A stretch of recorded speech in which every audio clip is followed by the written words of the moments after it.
morning, Pa.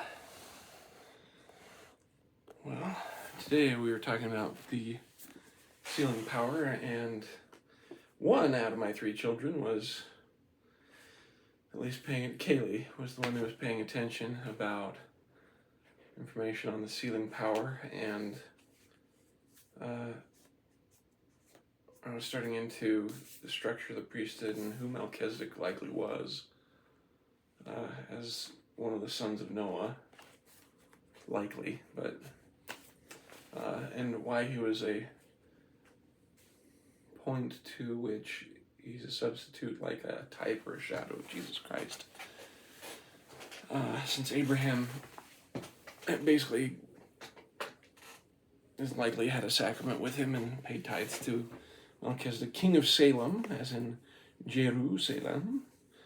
Anyway, unfortunately, Hunter was, well, not unfortunately. Hunter has an interview today for a job, which is great. Unfortunately, he decided he would rather talk to his mother than sit at the table and listen. But that is the same with any children throughout time. How do you finally get them to understand the gospel for themselves? Anyway, the Nephite relics and the Ark. Where it was not possible for the Nephites to reconstitute the biblical temple system with exactness, substitutions were made. We have seen that the Nephites, lacking Aaronic priests, followed the biblical model of Melchizedek and made their king their high priest. Likewise, since they lacked Solomon's temple, their high priest oversaw worship in Nephi's temple, which replicated Solomon's in function, but without its elaborate ornateness. As Kevin Christensen has observed, while substitutes for key features of Jerusalem's temple worship were had by the Nephites, they lacked the most important of the specific temple artifacts kept in the Holy of Holies, the Ark of the Covenant, and the cherubim which adorned the Ark's lid. That comes from Kevin Christensen, Paradigms Regained, a survey of Margaret Barker's Scholarship and Significance of Mormon Studies.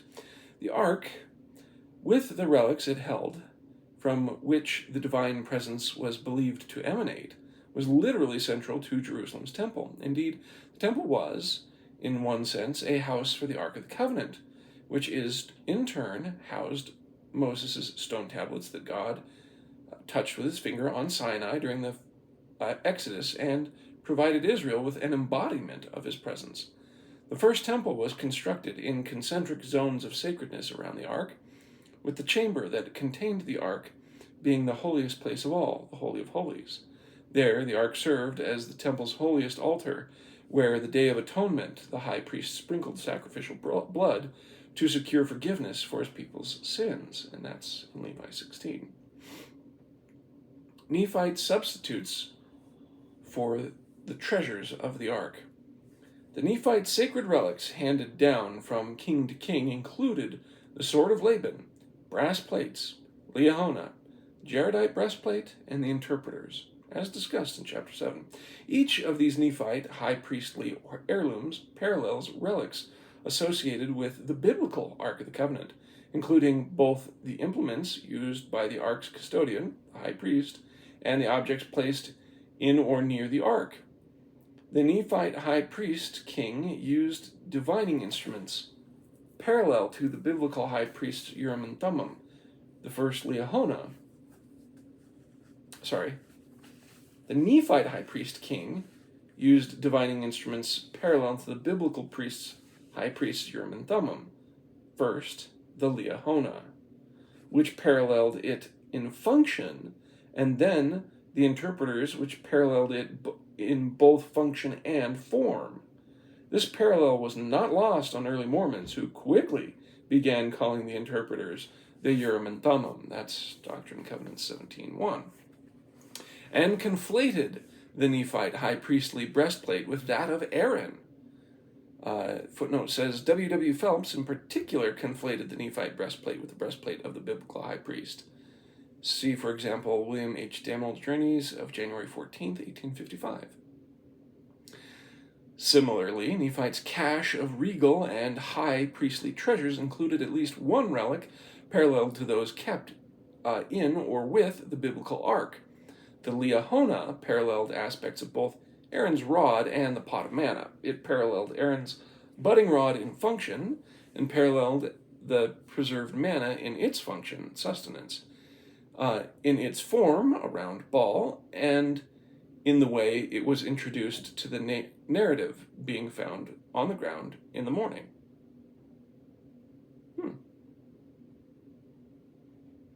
So the Liahona helped them find sustenance, yeah. It was a round ball, so Aaron's budding rod, and found on the ground in the morning. Okay, yeah. Likewise, the two sets of metal plates, brass and gold, inscribed with the sacred word, parallel the two sets of stone tablets housed in the Ark of the Covenant. The later golden plates of the Nephites have an additional connection to the Bible's Ark-related heirlooms. The Ark was built of acacia wood but covered in gold plates. That's Exodus 37, 1 and 2. The Ark's custodian, the high priest, wore gold plate on his crown, engraved with the sacred words, holiness to the Lord. It's Exodus 39:30. Indeed, the plate on the high priest's mitre is the only engraved golden plate in the entire Bible, making it the biblical object most similar to the Nephite golden plates. The final relic passed down in the Nephite regal and high priestly cache of treasures is the sword of Laban. The story of Nephi killing Laban is of great political importance for the narrative of Nephi's dynasty. It highlights a superior faithfulness that marked Nephi as a ruler over his brothers, and perhaps more importantly connects Nephi's ascension to the Nephite throne with David's ascent to being the Israelite king. And as discussed in chapter 7, observing Nephi narrate his encounter with Laban in language sometimes identical to the account of David slaying Goliath, we are able to watch Nephi follow precisely in the footsteps and sword strokes of King David with his first and symbolic victory. Laban's sword became a relic Nephi passed on to his priest-king successor. According to the first book of Samuel, after David's anointing by Samuel and rise to prominence, he becomes a rival to Saul for the throne. At one point, David, bereft of wherewithal to defend himself, took refuge in a tabernacle, at that point still the residence of the Ark of the Covenant, and asked the high priest Ahimelech for a weapon. And, quote, and David said unto Ahimelech, Is there not here under thine hand spear or sword? For I have neither brought my sword nor my weapons with me, because the king's business required haste. The priest said, The sword of Goliath, the Philistine, whom thou slewest in the valley of Elah. Behold, it is here wrapped in a cloth behind the ephod. If thou wilt take that, take it, for there is no other save that here. And David said, There is none like that, give it me. That's 1 Samuel 21, verses 8 and 9. The sword's location and custodian are telling. It is kept by the high priest in the tabernacle behind the ephod, one of the sacred garments of the high priest wore when performing rites, and to which the attached breastplate with Urim and Thummim. In other words, Goliath's sword was kept with the high priestly vestments. It was a temple relic. The sword of Laban may also parallel the Ark of the Covenant in its battle function. The Israelites took the Ark out to battle with them, believing that the presence of God that went with it would ensure their victory. That's 1 Samuel 4:3. The Nephite kings who fought against the Lamanites are similarly described as wielding this heirloom sword in battle, possibly with the idea that employing this sacred implement in battle would similarly ensure victory. That's 2 Nephi 5:14, Jacob 1:10, and Words of Mormon 1:13. In any case, it signifies that one of the artifacts in the Nephite reliquary that paralleled the Ark of the Covenant was, like the Ark itself, taken to battle.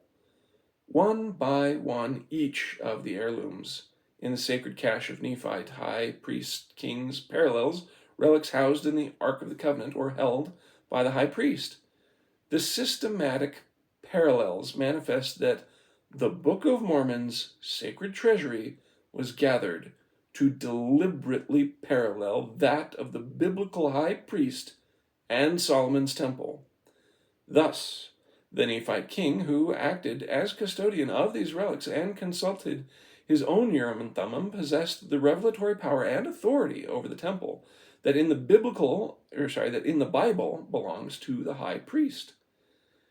The Nephite kings possessed both temporal and spiritual authority, and that the relics they passed down were priestly relics rather than merely symbols of state power is confirmed by the relic's fate after the end of the monarchy. With that end came an eventual separation of temple and state, and a division of priestly and political powers. Before his death, Mosiah II designated Alma the Younger, who had already been made high priest over the church by his father, to be the first chief judge. That's Mosiah 29:42. However, after roughly 8 years, Alma the Younger designated a new chief judge so that he could focus on the ministry as the high priest. Quote, and he selected a wise man who was among the elders of the church and gave him power according to the voice of the people. Now this man's name was Nephiha, and he was appointed chief judge, and he sat in the judgment seat to judge and to govern the people. Now Alma did not grant unto him the office being a high priest over the church, but he retained the office of high priest unto himself. But he delivered the judgment seat unto Nephiha, and this he did that he himself might go forth among his people, and among the people of Nephi, that he might preach the word of God unto them. That's Alma 4:16-19. Before Alma the Younger's death, he handed the relics to his son, who was also a high priest rather than a chief judge. See Alma 37:1-47, demonstrating the relics' priestly rather than political significance. The Nephite sacred treasures as temple relics. The published Book of Mormon omits where the high priestly relics, what Alma the Younger would call sacred things, were kept. Alma 37:47. The natural location, and also the one that would continue the Book of Mormon's echoing of biblical pattern, would have been the high priest's own domain, the temple. Storing these objects in the Book of Mormon's temple would reinforce that temple's likeness to and claim to equal sacredness with the Jerusalem temple. It would further underscore a key purpose of the Nephite temple, like the Jerusalem temple, of housing the divine presence, just as the Israelite temple held the 2 stone tablets touched by the Lord on Mount Sinai. That's Exodus 31:18. Sorry, just a second. I'm thinking about, if you're trying to reconstruct a holy place, you have the things that are holy writ in your life.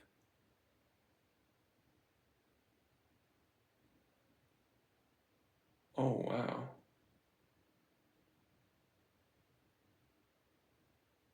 Huh. Okay. Interesting. I wonder if... Sorry, what I'm thinking is about, because if you think of them congregating all the different relics into a particular place to show God that, hey, I remember you, and I remember what you've done for us and as a people.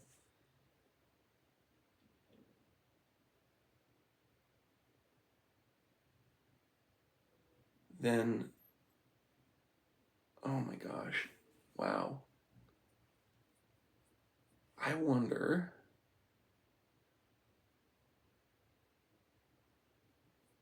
if it's kind of innate for people to build shrines, because I'm thinking of other religions. I'm thinking of the people who have ancestor worship in Shinto and Chinese kind of religions. Remember how in Mulan they have the shrine to their ancestors? And, I can understand the innate importance of understanding where you came from, especially when in the Hebrew, well, in the traditional weddings and everything's like that, the idea of you're joining two families together, it's not just two individuals, but you're joining two families, and that you need to really understand your ancestry, how that then plays into, like, children knowing even just a tiny bit about their ancestors helps them ground themselves in reality and become more emotionally stable because they understand where they come from. And then on top of that, with Elijah's promise of turning the hearts of the children to their fathers and the fathers to their children, for genealogy work and linking us together as a family through Jesus Christ, I mean, that would play an important part. So I'm wondering if building shrines and such is an innate property. And I know that, I mean, obviously Satan uses that to say, well, if we're building a shrine, let's do it to, Baal or Thor or Zeus or whatever else. But what if the desire to hold on to the relics of the divine is a good and innate thing, to have your own kind of personal tabernacle, to center and focus your ideas and thoughts on the Lord. But then it's just used in its perverted way to, eventually become idol worship, etc.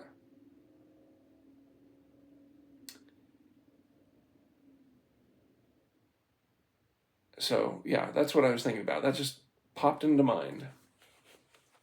Something that I should pay attention to, probably. So we're talking about storing the objects in the Book of Mormon's temple would reinforce the temple's likeness to the claim to equal sacredness with the Jerusalem temple. It would further underscore a key purpose of the Nephite temple, like the Jerusalem temple, of housing the divine presence. Not as, just as the Israelite temple held the 2 stone tablets touched by the Lord on Mount Sinai, that's Exodus 31:18, the Nephite temple would have held the 2 stone interpreters that were touched by the premortal Christ on Mount Shem. That's Ether 3:6 and also verses 23 through 24. With these sacred objects as at its center, the Nephite temple could be held as sacred as Solomon's. Point by point, the Nephites replaced the relics lost with the plundering and destruction of Solomon's temple. However, this description of the Nephite temple system is only completed after the time of Mosiah the First, who, as will be discussed in chapter 15, acquired the interpreters that the extinct Jaredite nation had left behind. Prior to this discovery, the instrument of revelation used by the Nephite priest kings in their tabernacle and then their first temple was the Liahona. And in one of the conversations with Ward Radio, Don Bradley was describing that he thinks that likely the Liahona worked up until the point they found the interpreters, the Urim and Thummim interpreters that were the Jaredites ones, because it was just kind of like the superior thing to use. So that's, and he gets that by, I think, going through and saying, it looks like it was probably used from here till Mosiah the First, when he got the interpreters from the Jaredites. All right. The Liahona as an embodiment of God's presence. Well, that's pretty straightforward, in my opinion. But we'll keep going. I don't have too much time, but there's a few subsections I can stop at if I need. The Liahona as an embodiment of God's presence. While the Liahona paralleled the interpreters in being an instrument of revelation, it is less obvious how and why the Liahona could embody the divine presence in the same way that the stone tablets and the stone interpreters could. This is in part, unlike both the stone tablet and the interpreters, the Liahona has a limited explanatory narrative. We know how Lehi found it, but not how it came to exist and have power to communicate the divine will. The Liahona, having been touched by the finger of God, is instead implied by its function. The Liahona worked like a divine finger in pointing the way. The idea of attributing miracles to the touch of God's finger may be unfamiliar in modern culture, including to to modern Latter-day Saints, but it had greater currency in both in the biblical world, Exodus 8:17 through 19, and among the early Latter-day Saints. For example, Doctrine and Covenants 84 tells us that the future site of the New Jerusalem temple in Missouri was appointed by the finger of the Lord. That's Doctrine and Covenants 84:3. Dovetailing with this, an 1832 revelation describes the Book of Mormon and other revelations as that which I have written. That's Doctrine and Covenants 84:57. Also, as discussed in chapter 3, Joseph and others appear to have understood the English text of the Book of Mormon Joseph saw and read to his scribes to have been written by God in a very strong sense, spelled out by his finger, with the Book of Mormon describing Aminadai, who interpreted the writing which was upon the wall of the temple, which was written by the finger of God, Alma 10:2. It would be surprising if the miraculous writing appearing on the Liahona, 1 Nephi 16:29, were not similarly explained. A Liahona that was prepared by the hand of God, 2 Nephi 5:12 and Mosiah 1:16, and those operations were attributed to the finger of God, would have made a fitting substitute for Moses' stone tablets, filling their function as a physical embodiment of God's presence. And it talks about the Liahona having the writing changed from time to time. The importance of the Liahona in early Nephite religion has probably been underestimated, serving as a stand-in for several relics of the Jerusalem temple, and probably embodying for the Nephites God's presence in their temple. The Liahona played a central role in Nephite religion, particularly in temple worship, when the Liahona was later replaced by the interpreters. See chapter 15. Its function and significance were transferred to them, making these also a central and heretofore underestimated sacred object in the Nephite religion. A Nephite ark. So yeah, and there he's talking about, see, we probably get these overlooked only because it was, I think he's trying to say that with his findings, there's reasons why this is important. And I think this also intimates that this is probably information that may have been lost in the 116 pages. Because we know it's more like 200, but anyway, 200 to 300. So, for all similarities of the Nephite high priestly treasures to those of the Jerusalem temple, there is an obvious difference. While the published Book of Mormon repeatedly mentions the sacred objects that comprise the Nephite temple relics, it never explicitly mentions the container that housed them. The omission likely results in part from the available text's general lack of emphasis on Nephite temple worship. The lost manuscript, which offered greater detail on the Nephite temple system, that is mostly just hinted at in the published text, would have likely described the Nephites parallel to the Israelites' ark. As discussed in chapter 1, Martin Harris referred to the stone box that contained the golden plates and Nephite relics as an ark. Footnote, John A. Clark, reporting on detailed 1828 through 29 narrations by Martin Harris, wrote of Joseph Smith's discovery of the plates, quote, "This book was contained in a chest or ark," unquote. And John A. Clark, letter to Dear Brethren, emphasis added, or the primary definition at this time for an ark in the Webster's Dictionary was a small close vessel, chest or coffer, such that which was the repository for the tablets of the covenant among the Jews, and another was a depository. The stone vessel in which the plates had been deposited fits both, and that's from Noah's Webster, an American Dictionary of the English Language. So hence the footnotes for describing the stone box as an ark. Where did that go? There we are. Further clues suggest this may have been or been modeled on the Nephite ark, just as Nephi's temple was built to serve the ritual purposes of Solomon's temple, save it were not built for so many precious things, 2 Nephi 5:16, it would make sense for the Nephite ark to share its temple's utility and lack of ornateness. Joseph Smith described the box in which he found the Nephite relics as a stone box of simple construction held together by a kind of cement, with the golden plates contained within. It would have poetically intervened. It would have inverted. So, with the golden plates contained within, it would have poetically inverted the pattern of the biblical ark. In the place of stone tablets in a golden ark, the Nephite sacred cache consisted of golden tablets in an ark of stone. Wink, wink, nod, nod. Know what I mean, know what I mean. The Ark of Joseph.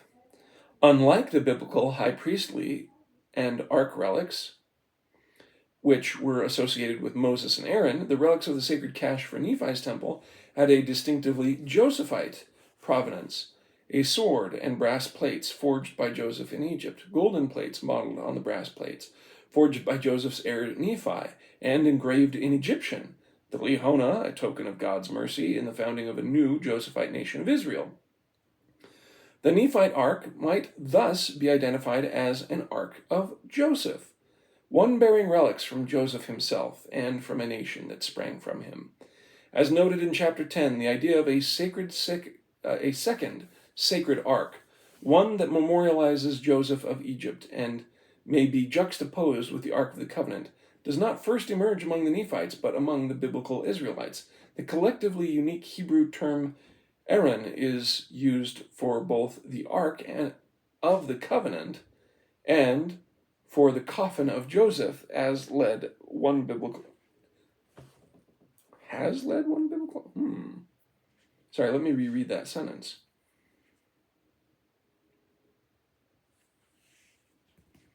Actually, let me reread that paragraph. As noted in chapter 10, the idea of a second sacred ark, one that memorializes Joseph of Egypt and may be juxtaposed with the Ark of the Covenant, does not first emerge among the Nephites, but among biblical Israelites. That the relatively unique Hebrew term Aaron, A-R-O-N, is used for both the Ark of the Covenant and for the coffin of Joseph has led one biblical scholar, Jerome Siegel, to refer to Joseph's coffin as the second ark, the Ark of Joseph. And that comes from Jerome Siegel's book, Joseph's Bones, Understanding the Struggle Between God and Mankind in the Bible. The existence of a second ark was also not lost on ancient rabbis. Reading the Genesis and Exodus texts, the Mechilta de Rabbi Ishmael, a midrash dating to the early centuries at first. The Mechilta, I gotta get that right. The Mechilta de Rabbi Ishmael, a midrash dating to the early centuries after Christ, notes that there were two arks of the Exodus and describes them as being carried side. I wonder if he meant carried side by side. The coffin of Joseph went along the Ark of the Eternal. And Siegel relates more of Rabbi Ishmael's narrative. The footnote for the Ark of the Eternal is Siegel's book. And this quote is from the same book, so I'll skip that footnote. Quote, Joseph has been placed in a coffin by the Egyptians, and the coffin was sunk in the Nile. Moses succeeds in getting the coffin to rise by throwing into the river a tablet of gold on which the name of God is engraved, then calling on Joseph to come up. In response, the coffin or ark rises to the surface.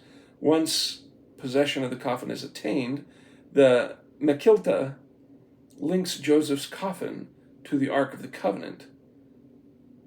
Wow! That's a cool rabbinical narrative. Wow. Never heard that before. That's cool.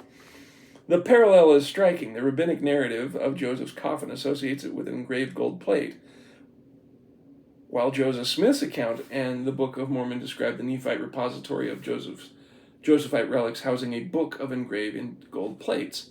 Among both Jews and Nephites, an Ark of Joseph stands parallel to the Ark of the Covenant.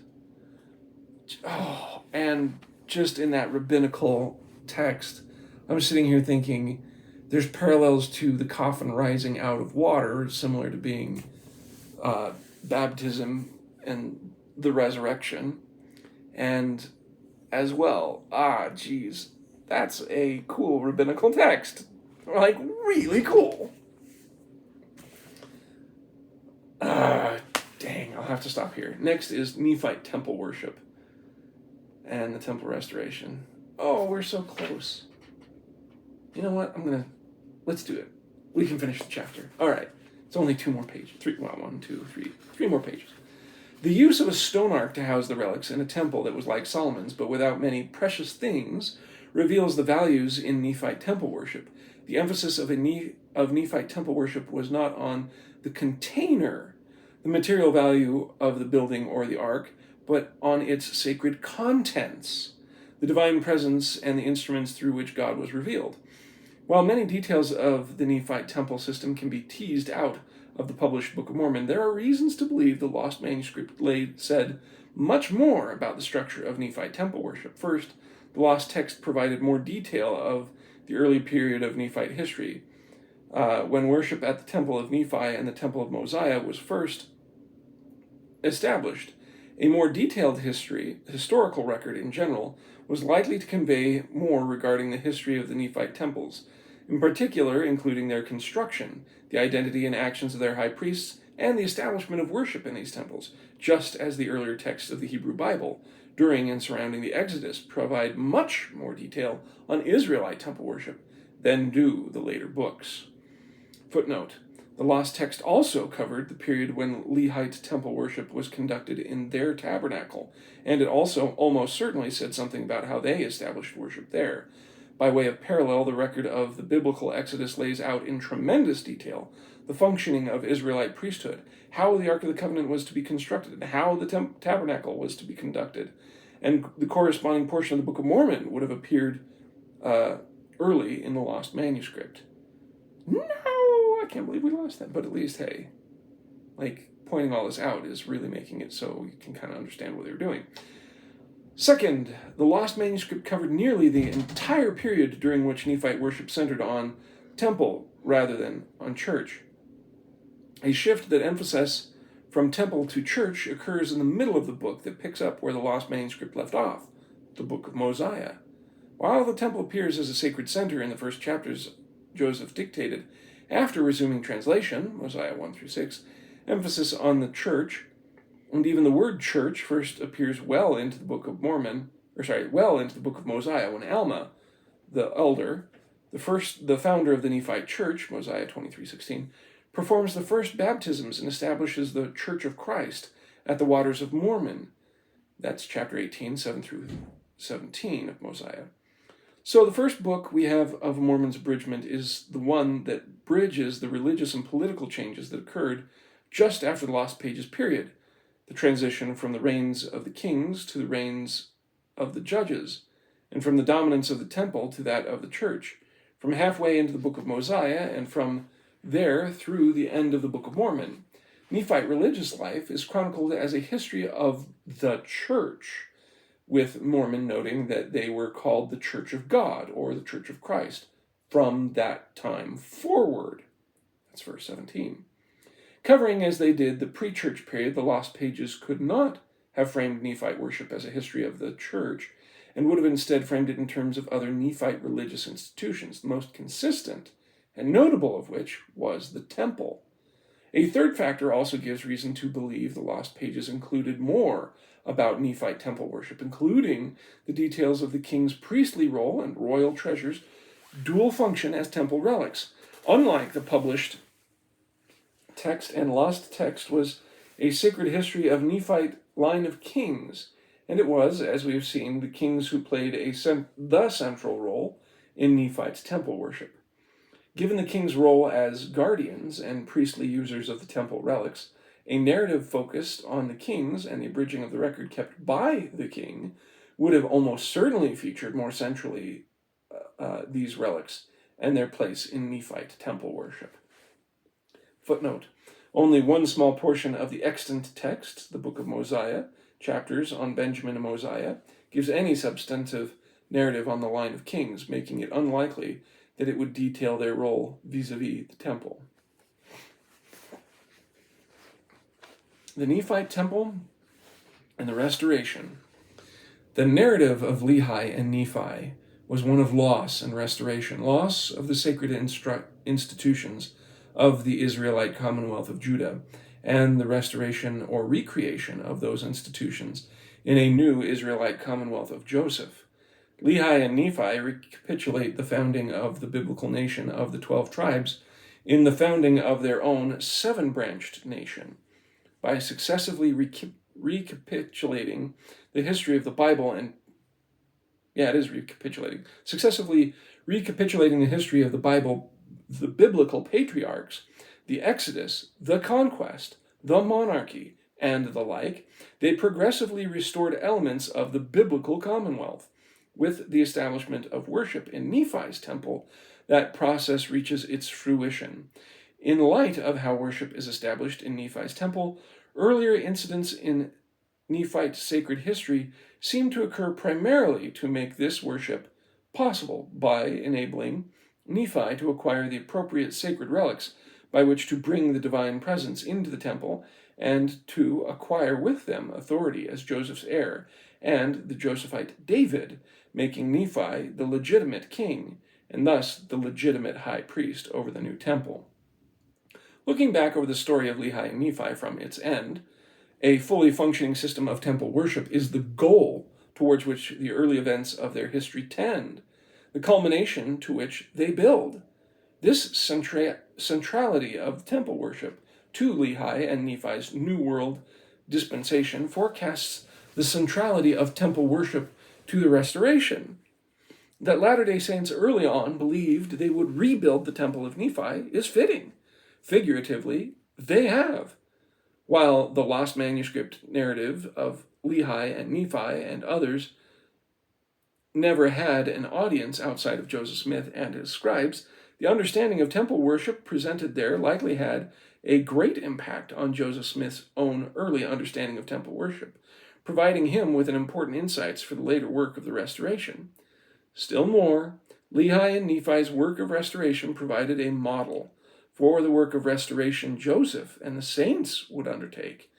So the more we're able to flesh out the details of the lost manuscript over time and understand worship in Nephite temples, the better we will be able to understand worship in our Latter-day temples. Bam! The purpose to all of this, talking about the temple worship in the 100 lost pages, help us better understand our own temple and probably our own spirituality. Chapter 12, next is the lost middle period. This is good stuff. Wow, we are cruising through this. After the lost middle period, it's a fairly small chapter, and then there is God and Aminadai in the temple. And if I remember right, Aminadai was probably the predecessor to Abinadi. It may have been the last in the lineage of Nephite kings. The Mosaic Reform, which will probably center on Alma the Elder, focusing on Jesus Christ. This is my speculation. And then the Book of Benjamin. What? Conclusions about the insights from what was found. Wow. I'm looking forward to it. I have no idea what's ahead. I keep getting surprised by this book and the insights that it's bringing to me. So, I hope you're finding this as insightful as I do. I'm finding this trying to parallel Old and New Testament stuff fascinating, because it's true. The next guy that you wanted to read, In the Language of Adam, Butler, he had a episode on Word Radio that talked about, was Alma a priest that was basically priest to, was it Heavenly Mother, I guess? something along those lines, the divine feminine, and his backing up of it through some symbolic things, and which is interesting because like if as Don Bradley is bringing up, before Alma the Elder came in and started talking about the church and having the separation of specifically church and priestly duties from political duties, that would mark a separation of how things are structured. And that would have come because of Alma the Elder and him being influenced by Abinadi. And then I can't wait to see what he has to say on that. And also Butler, Adam. And then if Mosiah the First and earlier to Lehi and Nephi was focused very much on, hey, we're going to do what God did for the Israelites, but just as for our nation of Joseph, then, God, that really puts into context some interesting things. And then it makes Alma the Elder and his focus on Jesus Christ and baptism also even more special. Because, well, really the focus has been on Jesus Christ the whole time, because Lehi and Nephi knew it too, but what's fascinating to me is the blending of, they knew and talked and preached and taught about Jesus Christ through still adhering to the pattern that they got for their Josephite type temple worship that mirrored its structures after the temple covenant that was in Jerusalem. It's just, it brings together so many cool things. Anyways, love you lots, Dad. You have a great day.